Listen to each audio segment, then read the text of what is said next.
UKV, let's come together to learn.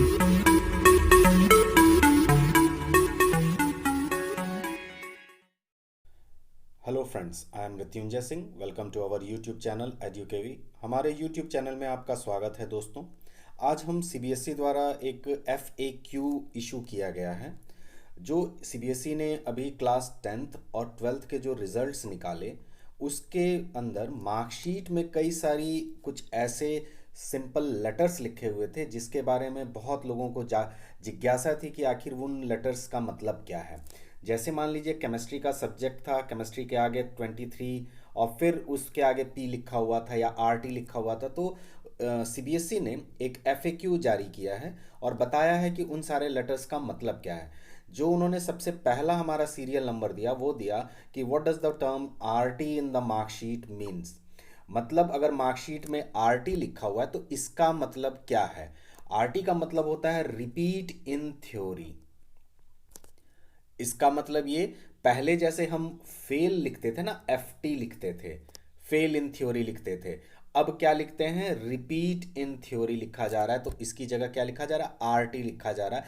ये जो fail word है उससे थोड़े सी इस चीज़ से दूरी बनाने की कोशिश है सीबीएसई की। जो दूसरा क्वेश्चन था उन्होंने रखा FAQ में, वो था what does the term RP in the marksheet mean. मतलब RP का मतलब क्या है। तो जैसे ये रिपीट इन थ्योरी था वैसे ये रिपीट इन प्रैक्टिकल है। पहले हमारा क्या लिखता था, फेल इन प्रैक्टिकल लिखा जाता यानी FP लिखा जाता था। अब क्या लिखा जाता है, RP लिखा जा रहा है। इसका मतलब है रिपीट, फेल वर्ड को डिस्टेंस किया जा रहा है, उसको यूज़ करने से बचा जा रहा है। थर्ड हमारा जो क्वेश्चन है FAQ का वो है what does the term ER in the marksheet mean. इसका मतलब ये है कि जो करेक्ट वर्ड फेल लिखा जाता था पहले, उसको ये एसेंशियल रिपीट मान रहे हैं, यानी आपको रिपीट करना ही है। ये ओवरऑल रिजल्ट में लिखा जाता था कि आपको क्या करना है, उसको रिपीट करना ही है। अब बात यह है कि कुछ बच्चे जो हैं जिनके रिजल्ट्स के अंदर RL लिखा हुआ है, तो ये जो RL है इसका मतलब है रिजल्ट लेटर ऑन। ये RL रिजल्ट लेटर, ठीक है। इसका मतलब यह है कि किसी कारणवश, कोई भी कारण हो सकता है, सीबीएसई ने ये डिक्लेयर नहीं किया है, जो रिजल्ट है उसको डिक्लेयर वो नहीं कर पाए हैं, तो उसके आगे लिखा है रिजल्ट लेटर, ठीक है। और फिर वो क्या करेगा, उसको बाद में कोई नीडफुल एक्शन लेके उस रिजल्ट को डिक्लेयर किया जाएगा और उनके मार्कशीट में वो चेंजेस किए जाएंगे। नेक्स्ट हमारा उन्होंने रखा कि जो प्राइवेट मार्क्स कैंडिडेट्स हैं उनके प्रैक्टिकल के मार्क्स नहीं दिए गए हैं इस बार। तो इसके लिए उन्होंने बहुत ये एक्चुअली बच्चों के हित की ही बात है कि उन्होंने वो जो मार्क्स थे वो इसलिए नहीं दिए हैं। कहा है उन्होंने कि change in the maximum marks for theory examination. कुछ एग्जाम में, कुछ सब्जेक्ट्स में इन्होंने क्या किया, जो थ्योरी एग्जामिनेशन हुआ ना उसके मैक्सिमम मार्क्स उन्होंने बढ़ा दिए। दरअसल वो प्रैक्टिकल के मार्क्स जोड़ के आते, तो उन्होंने क्या किया, आउट ऑफ 100 जो बनाया वो थ्योरी का ही बना दिया बिना प्रैक्टिकल के जोड़े हुए। प्रोपोर्शनेटली इंक्रीज कर दिया उन्होंने। इन्होंने क्या किया, सारे में थ्योरी में ही इंक्रीज कर दिया। इस तरीके से थ्योरी मार्क्स में वो ऐड कर दिया एक्स्ट्रा मार्क्स, और वो आउट ऑफ 100 कैलकुलेट कर लिया है थ्योरी का। उसमें वो प्रैक्टिकल के मार्क्स उन्होंने ऐड नहीं किए हैं। तो ये कुछ बच्चों में ऐसा हुआ है, सभी में नहीं है।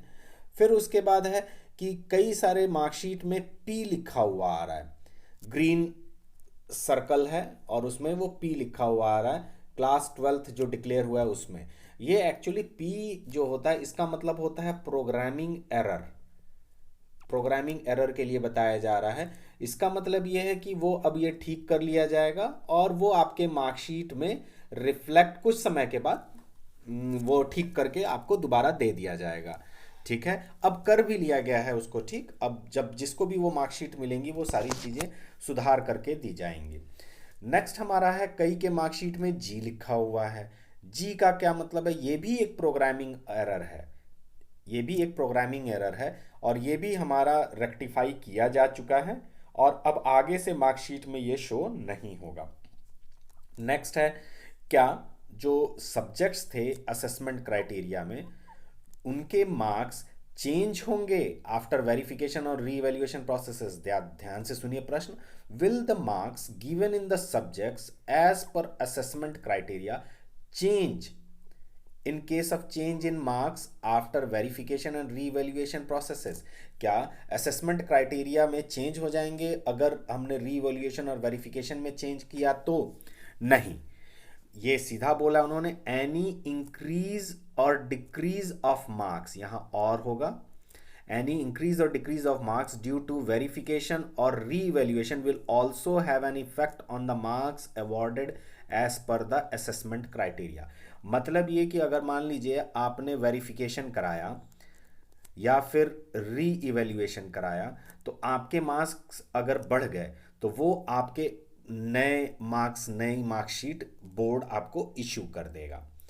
उसके बाद बोर्ड ने क्या, 9वां हमारा प्रश्न क्या रखा है एफएक्यू में कि what do the grades given against marks indicate? आपने देखा होगा जैसे फिजिक्स के मार्क्स हैं, इसका कोड है 042, इसमें इस बच्चे ने पाया 84 मार्क्स जैसे मान लीजिए पाया है, इसके आगे इसका कोड जो लिखा होगा वो B1 लिखा होगा। तो अगर ये B1 लिखा हुआ है तो इसका मतलब क्या है, इस कोड का मतलब क्या है? ये दरअसल रिलेटिव कोड्स होते हैं। ये क्या होते हैं? रिलेटिव कोड्स होते हैं। जैसे 94 मार्क्स अगर आपके बायो में हैं तो ये आपका A2 हो सकता है, ठीक है? तो ये इस बात पे डिपेंड करता है कि बाकी बच्चों का भी कितने कितने मार्क्स आए। ये रिलेटिव ग्रेड का एक कॉन्सेप्ट है। इसमें ऐसा निकाला जाता है कि टोटल जितने भी बच्चे ने एग्ज़ाम दिया उसके 1/8 जो टॉप हैं, टॉप 1/8 स्टूडेंट्स हैं, उनको A1 मिलता है। उसके बाद के सेकंड 1/8 जो होंगे बच्चे उनको A2 ग्रेड दिया जाता है। तो जितने भी बच्चे वो पाएंगे उनको A1 A2 इस तरीके से डिफ्रेंशिएट किया जाता है, ठीक है? They will vary from subject to subject. आज जैसा कि मैंने बताया हर सब्जेक्ट का अलग हो सकता है। जिसका पेपर टफ आएगा उसमें A1 नीचे तक आ जाएगा। अगर पेपर इजी आएगा तो हो सकता है 95 के नीचे 94 से ही A1 शुरू हो जाएगा, ठीक है? कितने बच्चे ने इस तरह से मार्क्स पाया। नेक्स्ट हमारा 10th क्वेश्चन है, when will compartment examination be held? जो कंपार्टमेंट एग्जामिनेशन होगा वो अभी गवर्नमेंट ने, सीबीएसई ने कोई जानकारी नहीं दी है। उन्होंने कहा है जब भी कंड्यूसिव एटमॉस्फेयर होगा तो गवर्नमेंट ऑफ इंडिया से वो कंसल्ट करेंगे और फिर नोटिफिकेशन जो हमारा निकला हुआ है 14/7/2020 का वो भी रेफर किया जा सकता है कि तब एग्ज़ाम होगा कंपार्टमेंट एग्जामिनेशन का। अभी फ़िलहाल कंपार्टमेंट एग्जामिनेशन की कोई सीन नहीं है। जब भी स्टेट गवर्नमेंट या फिर गवर्नमेंट ऑफ इंडिया के हिसाब से कोई ऐसा होगा एग्ज़ाम करने के लिए कंड्यूसिव एटमॉस्फेयर होगा कोविड-19 के बाद, तब वो एग्ज़ाम कंडक्ट कराया जा सकता है। क्वेश्चन नंबर 11 ये था, when can the form for compartment examination field? जैसा कि अभी ऊपर बताया जा चुका है कि अभी इसके बारे में कोई जानकारी नहीं है, तो इसलिए वो जैसे जैसे डेट डिक्लेयर होंगे वैसे वैसे आपको डिटेल्स भी दे दी जाएगी कैसे आप कंपार्टमेंट एग्जामिनेशन का फॉर्म फिलअप कर सकते हैं। फिर है what is the procedure if any candidate is not satisfied with the marks? ये एक बड़ी अच्छी चीज़ है कि अगर मान लीजिए कोई एक क्या प्रोसीजर है अगर कोई बच्चा अपने मार्क्स से सेटिस्फाइड नहीं है। तो मैंने एक वीडियो इससे पहले बनाया है और मैंने अपलोड किया अपने इसी यूट्यूब चैनल पे। मैं आपको डिस्क्रिप्शन उसका जो शेयर होगा URL मैं शेयर कर दूंगा आपके लिए। इसमें मैंने बताया था कि वेरिफिकेशन ऑफ मार्क्स, कॉपी कैसे हम ले सकते हैं इवेल्युएटेड आंसर बुक की, और री इवेल्युएशन कैसे कर सकते हैं। तो एक आपको मालूम है कि इसको करने के लिए अभी डेट चल रही है सीबीएसई की। आप 12th क्लास के लिए कर सकते हैं, 10th के लिए भी बताया हुआ है 16/7 से आप कर सकते हैं नोटिफिकेशन में। वेरिफिकेशन ऑफ मार्क्स के लिए आपको कुछ पैसे देने होते हैं, 500 शायद इसके लिए हैं। और कॉपी ऑफ द, और जो वेरिफिकेशन कराएगा वही बच्चा इवेल्युएटेड आंसर बुक भी करा सकता है, ले सकता है, उसके लिए 700 है। और फिर री इवेल्युएशन आपका पर question at the rate of 100 rupees होगा। हर क्वेश्चन के लिए आपको 100 रुपीज़ देना होगा। इस तरीके से ये आपका प्रोसीजर है। आप डायरेक्टली री इवेल्युएशन नहीं करा सकते, पहले आपको वेरिफिकेशन कराना होगा, फिर आपको इवेल्युएटेड आंसर बुक लेना होगा, तब जाकर आप री इवेल्युएशन करा सकते हैं, किसी एक क्वेश्चन को चैलेंज कर सकते हैं। क्वेश्चन नंबर 13 क्या है can the marks he got verified while without applying and paying fee? नहीं, बिल्कुल ये कोई प्रोसीजर ही नहीं है। सीबीएसई भी एक ऑटोनोमस ऑर्गेनाइजेशन है, उनके भी अपने फंड्स हैं, वो उस चीज़ के लिए आपको पैसा लेंगे ही। वो एक आपको इवन वेरिफिकेशन कराना है तो भी आपसे मनी चार्ज करेंगे, जैसे मैंने बताया अभी। फिर वो आप इवेल्युएटेड आंसर बुक्स की कॉपी मांगेंगे तो भी वो आपसे चार्ज करेंगे। इवन री इवेल्युएशन किसी एक क्वेश्चन का करना होगा तो भी वो आपसे चार्ज करेंगे। Okay, thank you very much दोस्तों। Please subscribe, like and share the channel.